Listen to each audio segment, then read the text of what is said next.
Imagine for a moment that you have a secret power, a power so strong that you could control anyone. Think about it, your boss, your friend, or even a stranger on the street, all moving according to your wishes.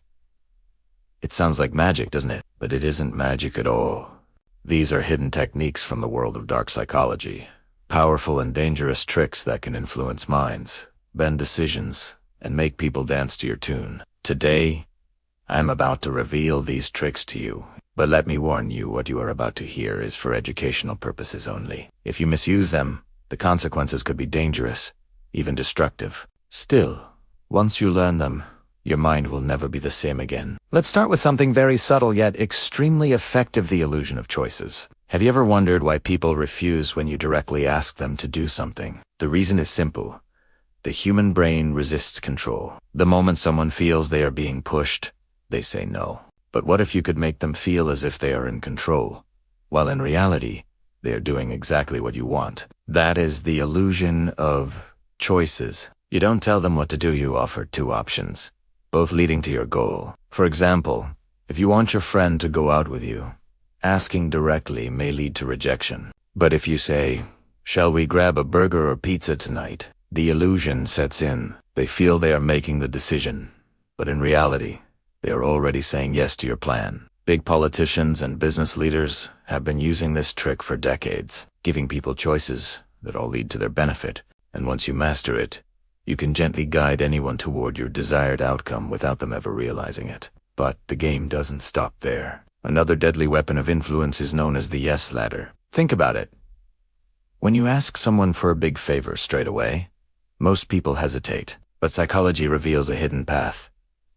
Get them to agree to smaller things first. A series of little yes answers slowly programs their mind into compliance. For example, if you plan to borrow a large sum of money, don't ask for it directly. Start small. Borrow 1,000, return it. Then 2,000, and return that too. Slowly, trust is built, and their brain gets comfortable saying yes to you. So when the big request finally comes, they feel torn. On one hand, it's a big ask. On the other hand, you have always been reliable. Confused, their mind leans toward trust and they agree. This ladder of small yeses can lead to the biggest yes of all. But this is only the beginning. The next trick dives deeper into the heart, where logic fails and emotions take over. It is a trap so subtle that people walk into it willingly. And once you know it, you'll see just how easy it is to bend emotions in your favor. Listen closely, because now we move into darker territory, the emotional tricks that bypass logic and go straight for the heart. First is the guilt trap. Humans are not machines of reason. We are creatures of feeling. People rarely ask, "What did they say?" They ask, "How did they make me feel?" If you can make someone feel indebted or guilty, their defenses fall apart. Imagine you need a favor. If you storm in demanding help, you'll likely be refused. But if you remind them of all the times you helped them subtly, with a story about past favors, suddenly they feel a social debt. They helped me before. Their mind whispers, "If I don't help now, I'll look bad." Guilt is a silent lever. Use it to nudge choices, to pull strings, to get compliance. And people will do your bidding not because they want to, but because they feel they must. Now, brace yourself for another powerful weapon. Fear-mongering. This technique is used at massive scale by corporations and in relationships alike. It plants a tiny, nagging fear of missing out, fear of loss, fear of being alone, and then watches people rush into predictable behavior. Think of limited time sales that flash 7 days only.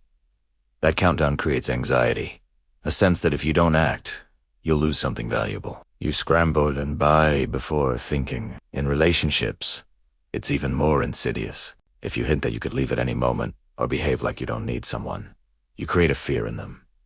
The fear of being abandoned. That fear compels them to cling, to agree, to obey, because the pain of loss feels worse than the discomfort of compliance. Plant fear smartly, and people will bend to your will, all while believing they're simply avoiding pain. Both guilt and fear work because they short-circuit reason. They turn decisions into emotional reflexes. And when emotion rules, logic is only a spectator. That's why companies, politicians, and manipulators use these tactics again and again. They're brutally effective. But there's more. What if I told you you could make someone obsess over you? What if you could create a craving so strong that they constantly think about you, longing for your attention? There's a technique for that too, and it's deceptively simple. Before I reveal it, a quick warning. These are not tricks to flaunt. They are ethical landmines. Used carelessly, they destroy trust, relationships, and lives. Yet, for the sake of understanding influence and defending yourself, you need to know how they operate. Next, I'll show you a method that builds dependency and longing, how to make someone addicted to your presence, then finish with a final trick that is perhaps the most dangerous of all. Stay with me. The next part will change the way you see attention, desire, and power. Imagine someone who suddenly showers you with affection, calls, the gifts, the constant messages that make you feel like the center of the universe. At first, it feels like a dream.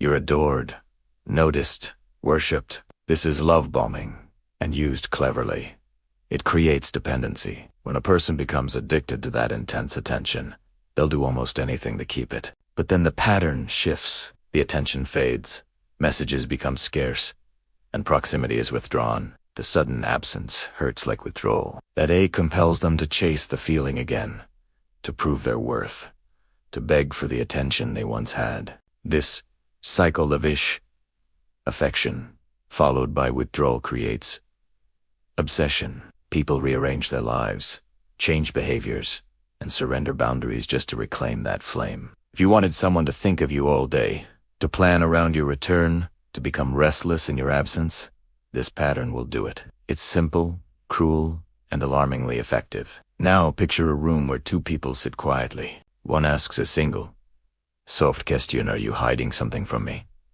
Then silence.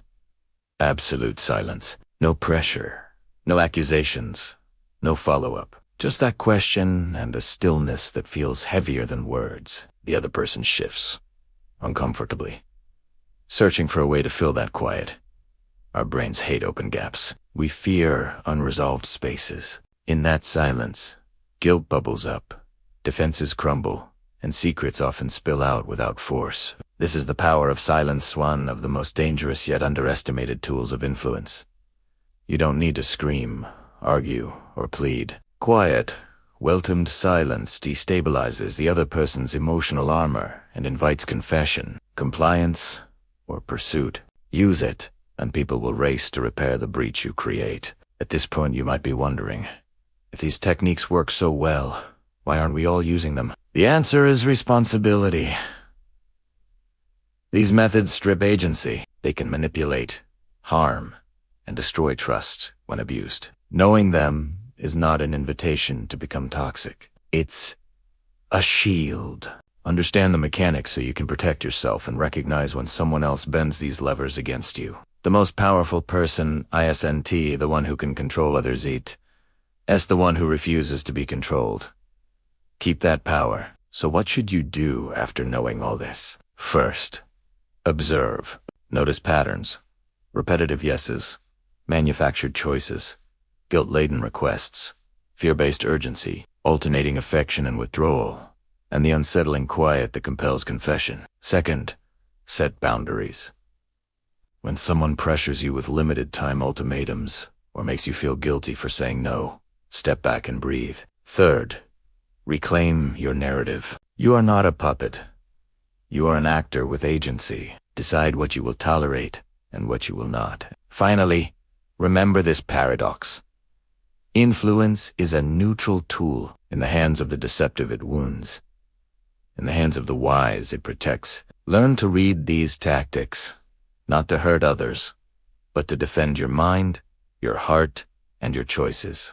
If you found this revealing, comment where you're watching from, like the video if it helped, and subscribe for more deep dives into how minds work so you can use knowledge responsibly, not recklessly. Thank you for watching, and take care of your power.